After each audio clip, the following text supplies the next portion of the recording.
that shit up.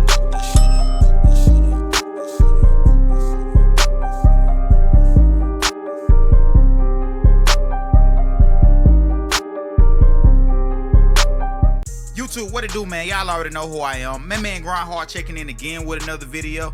And today, I got a special video for y'all boys, man. Today, we gonna get into custom jump shots in NBA 2K26. We gonna take a deep dive look at the custom jump shot created in the game, and we gonna break down a whole bunch of misconceptions when it come to creating jump shots on this game. NBA 2K26 right now at its current state is probably one of the easier 2Ks it is to shoot on, which means you can pretty much use just about any animations you want in the game, which gives us the ability to fully customize every aspect of our jump shot without being penalized for using animations that look good versus animations that work good. We're gonna get into all of that in this video, but first, before we get into it, let me get y'all to leave a like on this video, hit that subscribe button if you're new or returning to the channel, and if you have not, make sure you turn on post notifications for my channel. Major shout out to God because ain't nothing possible without him, and shout out to y'all for tapping into this video. Let's get into it. Ever since maybe NBA 2K17, the jump shot creator on the game has been evolving. I remember NBA 2K15, I was making demigods simply to be able to create custom jump shots on the game. You could always customize a jump shot when you created a player, but we couldn't use them as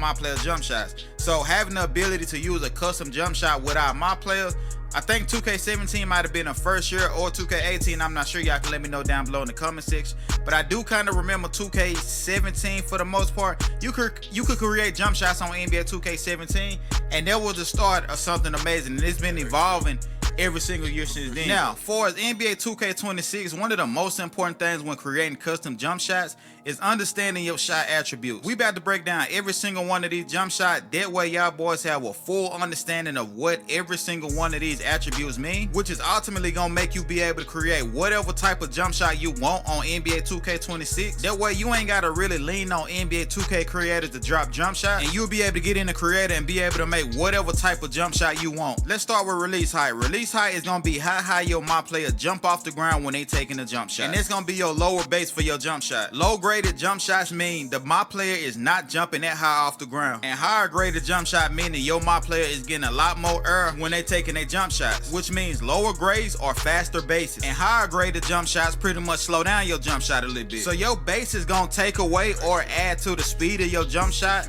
depending on whether you're using rhythm shooting or the button. If you're using a button, it's just gonna add time to your jump shot if you use a higher graded base, and if you're using rhythm shooting, it's literally gonna be the time that you hold right stick down before you flick up. And what I mean by that, if you're using a base like LaMelo Ball, you're not gonna hold a right stick down as long as you will hold it down if you're using a Scottie Pippen base. So if you want a quick down up flick jump shot, I highly recommend a jump shot base with a low rated grade. Now when it comes to release speed, it's basically the overall speed of getting that ball off with your jump shot. It's basically no different than it's been in any other previous 2Ks, and a lot of this gonna have a lot to do with your upper release 1 and 2. But like I said before, your base will change the speed of your jump shot as well, no matter whether you're using rhythm shooting or the button. Now, defensive immunity is basically a jump shot attribute. High defensive immunity jump shot take away from the coverage number on defense on contested shots. So if you're a dead-eye shooter or just a player that just take bad jump shots, defensive immunity can give you a slight boost, but it's not gonna make your jump shot uncontestable. Another thing to add when it comes to release height, it also gives you advantage by having a high rated jump shot height, because the higher you jump, the easier it is for you to shoot over defenders. But in my opinion, none of this matter if you taking good jump shots on the game, which majority of the community don't take.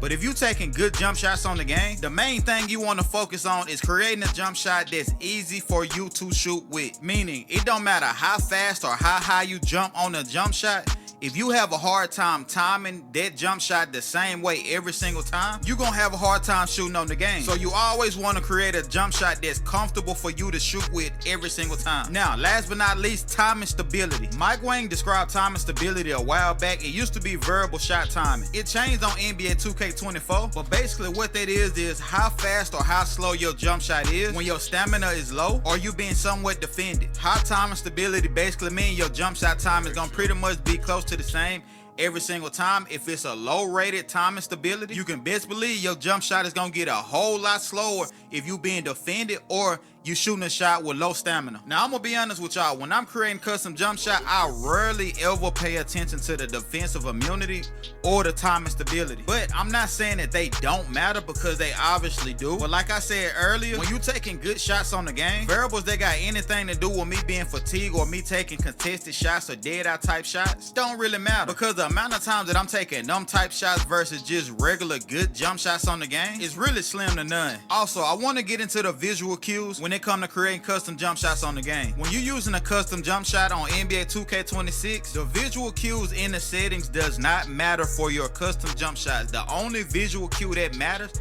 is the visual cue in the custom jump shot creator. Now, if you're using just a regular standard default jump shot on NBA 2K26, so a signature player jump shot, then the visual cue settings does matter. But if you're using a custom jump shot, the visual cue settings does not matter. I put y'all boys up on game about this last year, and for those of y'all that didn't see that video, it's pretty much the same thing as what I'm saying right now, and it's the same this year as it was last year. And this is my opinion. Y'all can let me know how y'all feel about it down below in the comment section. The visual cue is more so for the button shooters, but it does matter for rhythm shooters as well. For example, if I set my visual cue to push, if I'm using a button, when my player gets to the push point, you will release the X or the square button.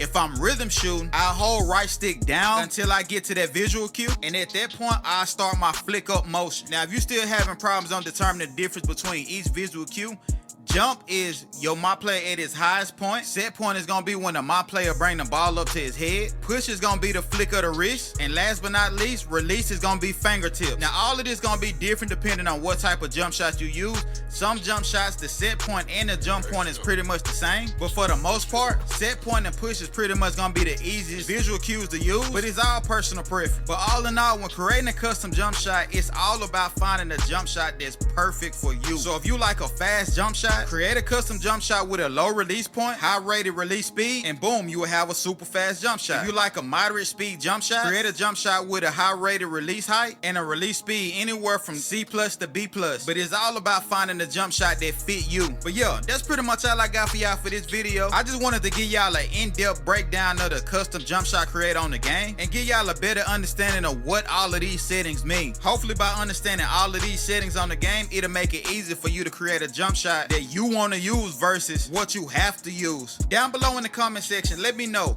what custom jump shot is you using on NBA 2K26 and the height and position of the player that you're using it on. That's all I got for y'all for this video. Again, make sure you leave a like on this video, hit that subscribe button if you're new, and yeah, man grind hard checking up out of here.